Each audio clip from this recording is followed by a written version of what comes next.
Bom dia a todos. Bem-vindos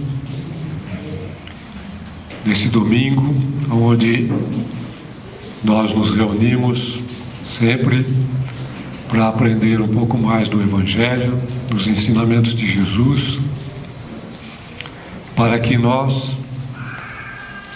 ao fazermos uma reflexão dos ensinamentos que aqui recebemos, podermos nos tornarmos melhores. Então vamos a uma prece, vamos unindo os nossos pensamentos, agradecendo a Deus pela oportunidade dessa reunião. Agradecemos pela família, agradecemos pelo trabalho, pela moradia, agradecemos pelos amigos e por tudo que nos é concedido para a nossa vida.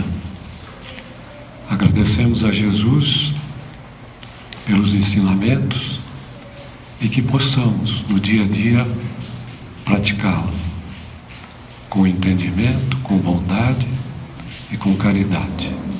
Que a paz e o amor de Jesus esteja sempre em nossas mentes e em nossos corações. Que assim seja, graças a Deus. Bom, hoje esse capítulo é de Paulo de Tarso, que é o patrono da nossa casa, não é? E é o capítulo 15, os itens de 6 a 10, que fora da caridade não há salvação. Muitos às vezes pensam que fora da igreja não há salvação, fora da verdade não há salvação, mas a doutrina espírita vem nos explicar, dos ensinamentos de Jesus, que a caridade é a importância maior para a nossa salvação. E a caridade é muito abrangente. Não é só dar uma esmola ou dar alguma coisa que a gente não está usando mais, mas é muito mais importante entendermos a caridade. A caridade e humildade, esta é a única via da salvação. Paulo de Tarso compreendeu com clareza sobre a caridade. Ele é o patrono aqui da nossa casa. Anteriormente, ele se chamava Saulo. Era culto, era conhecedor das leis na época. E ele foi um perseguidor implacável dos cristãos na época. Até o momento que ele, indo para Damasco, para fazer uma perseguição e prender, aconteceu um fato na sua vida marcante e importante, que hoje nós podemos conhecer através da doutrina espírita, que foi quando Jesus diretamente interviu, já percebendo das suas qualidades, porque apesar de ele ser um perseguidor dos cristãos, ele tinha algumas qualidades latentes. E foi no momento em que ele, chegando a Damasco, próximo a Damasco, Jesus apareceu para ele num grande clarão de energia do alto e perguntou a ele: Saulo, por que me persegues? Naquele momento ele teve uma espécie de desmaio e ele, quando acordou, ele já estava no local sem a visão. Ficou um período sem visão, mas aquele fato de aquele clarão, aquela energia de Jesus e a pergunta: Saulo, por que me persegues? Aclarou na sua consciência quem realmente ele era e qual a mudança que ele deveria ter. Ele passou por momentos difíceis e acabou ele mudando o nome de Saulo para Paulo e se tornou um seguidor de Jesus. Foi muito difícil para ele, naquela época, que ele era o líder lá, e ele teve que mudar tudo, mudou tudo na sua vida, para seguir Jesus, porque ele entendeu que seria o destino da vida dele. Ele então aprendeu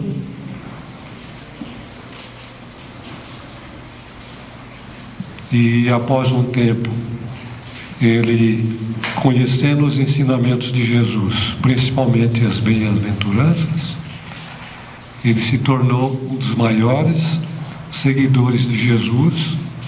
Não foi fácil, mas cumpriu as suas obrigações com o Mestre. Paulo, e uma das suas maiores pregações, a caridade. Então, na caridade segundo São Paulo,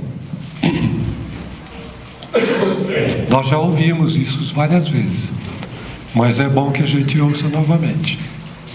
Se eu falar as línguas dos homens e todos os anjos, e não tiver caridade, sou como um metal que soa, ou como um sino que tine.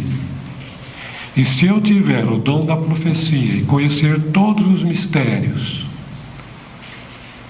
e quanto se pode saber, e se tiver toda a fé até o ponto de transportar montes, e não tiver caridade, não sou nada.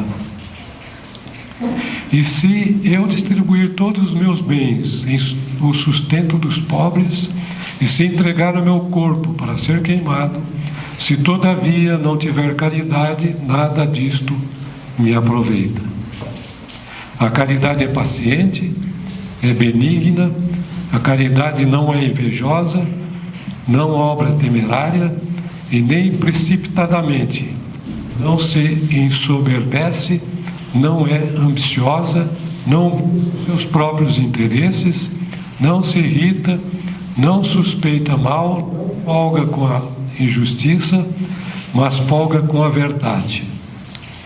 Tudo tolera, tudo crê, tudo espera, tudo sofre. A caridade nunca jamais há de acabar, ou deixe de ter lugar as profecias, ou cessem as línguas, ou seja abolida a ciência. Agora, pois, permanecem a fé, a esperança e a caridade, essas três virtudes. Porém, a maior delas é a caridade. É muito importante isso para nós, esse ensinamento. O que nós fazemos de caridade? Nós fazemos caridade por nós mesmos? Quando a gente tem bons pensamentos, quando a gente tem boas ações, quando a gente dá bons exemplos, faz tudo parte da caridade, não é?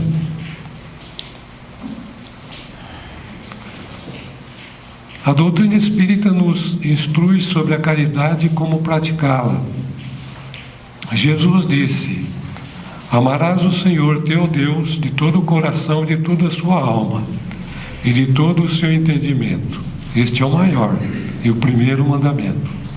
E o segundo, semelhante a este: amarás o teu próximo como a ti mesmo.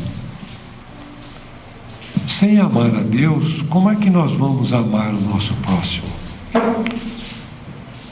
Nós conhecemos Deus. Deus, o Criador de tudo. Ele é que fez tudo isso que nós temos, inclusive nós, como espíritos, Ele nos criou para que nós evoluíssemos, crescêssemos, principalmente com os nossos relacionamentos e com a nossa maneira de agir com tudo que nos é concedido. Nós recebemos muitas coisas, nós nem percebemos. Todo esse universo que nos acolhe, o planeta Terra, aqui onde nós moramos, o ar que respiramos, a nossa família, a nossa casa, o nosso lar, o que a gente já aprendeu, a gente estudou, tem muita coisa que nos foi concedida. Cabe a nós fazer a nossa parte, não é? Então, esses 2 mandamentos que eu falei contêm toda a lei e os profetas. E como devemos entender, então, a prática da caridade? O próximo, a família, relacionamentos, atuação de uma maneira pedagógica e psicológica que nós precisamos agir. Não magoar ninguém com ações ou palavras, entendendo o próximo, suas qualidades e imperfeições, como também as nossas. Despreendimento das coisas materiais em favor dos mais necessitados. A atuação individual ou em grupo, saber o que doar e como fazê-lo. A mágica das doações com amor, doar o nosso tempo com boas ações em todos os sentidos. Exemplos, acolhimentos, paciência com os divergentes. Saber escutar, dar bons exemplos, ser acolhedor na necessidade daquele que caminha conosco, que é o nosso próximo, necessitar da gente. Não importando de que maneira isso aconteça. Nós precisamos acolher o próximo quando necessário, sem distinção. Como também e principalmente os nossos pensamentos, orações, perdão e etc. Às vezes a gente pensa que doar algumas moedas ou doar algum dinheiro é caridade. Pode ser. Mas o mais importante é nós entendermos por que, para aquele que a gente está doando aquilo que nós temos, que às vezes é supérfluo para nós, o porquê ele está necessitando, por que ele está passando por aquela situação. Aí nós temos que aplicar o amor caridoso e entender o nosso próximo, o que realmente ele necessita e como nós devemos atuar, como nós devemos fazer. A maior escola da nossa caridade é no lar, porque o nosso próximo está ali no nosso lar, a nossa família, a nossa esposa, nosso marido, nossos filhos. Depois os filhos casam, vêm os netos, vêm as noras, vêm os genros, tem as sogras. E o nosso amor para com a família é a caridade. Saber entender, saber compreender, não se magoar. Às vezes nós nos magoamos com algum acontecimento, mas devemos lutar para que isso não aconteça. Não podemos também culpar, mas sim desculpar. Agir com muito amor e carinho. Essa é a sequência nossa do nosso desenvolvimento e do nosso crescimento. Muitas vezes tem pessoas que nos procuram com algum problema, com alguma angústia, algum acontecimento, e nós devemos fazer o possível para atender, para, através das nossas palavras, das nossas orações, ajudar.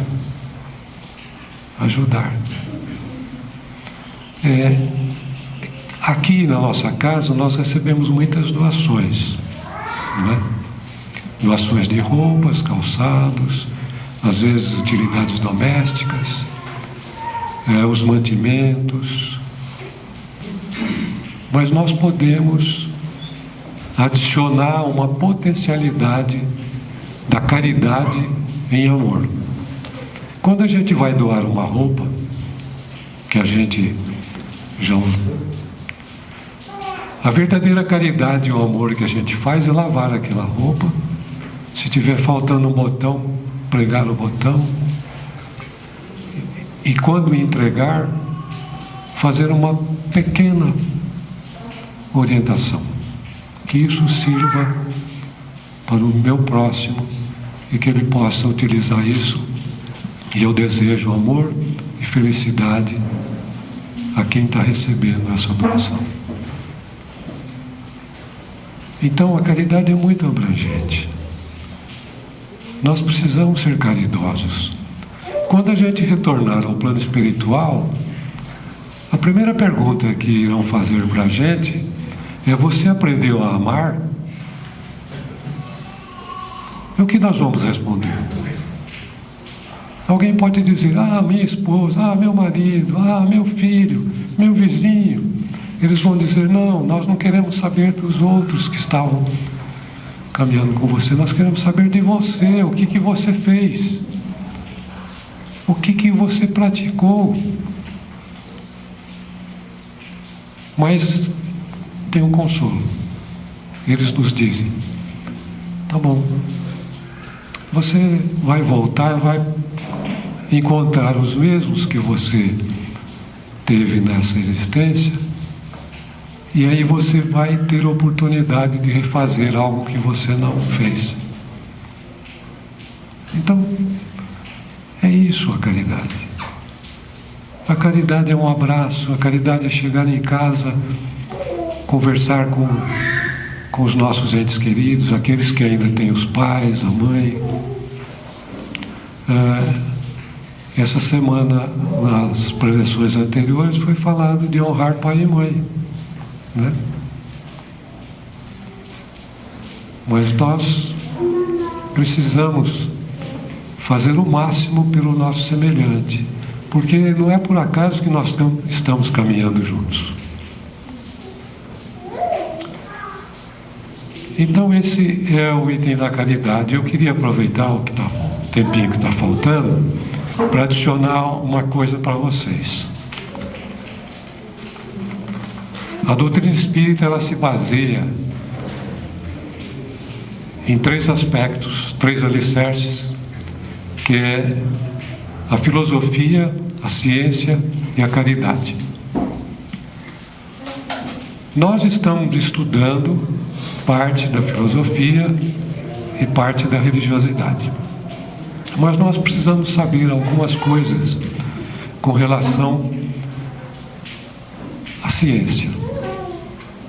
Por exemplo, o que a ciência espírita nos traz? O estudo da parte científica da doutrina espírita. Nós somos um ser pensante, uma individualidade, uma energia vibracional. O que nós pensamos é o que a gente vivencia. Isso é um fato. Outra coisa, nós temos um corpo físico, nós temos um corpo perispiritual e nós temos o espírito que comanda tudo isso. O espírito prevalece depois da morte do corpo físico. O espírito, para atuar no corpo físico, ele precisa do perispírito, que é o corpo espiritual, onde o espírito faz a atuação. Mas eu quero passar aqui para vocês, eu estive vendo sobre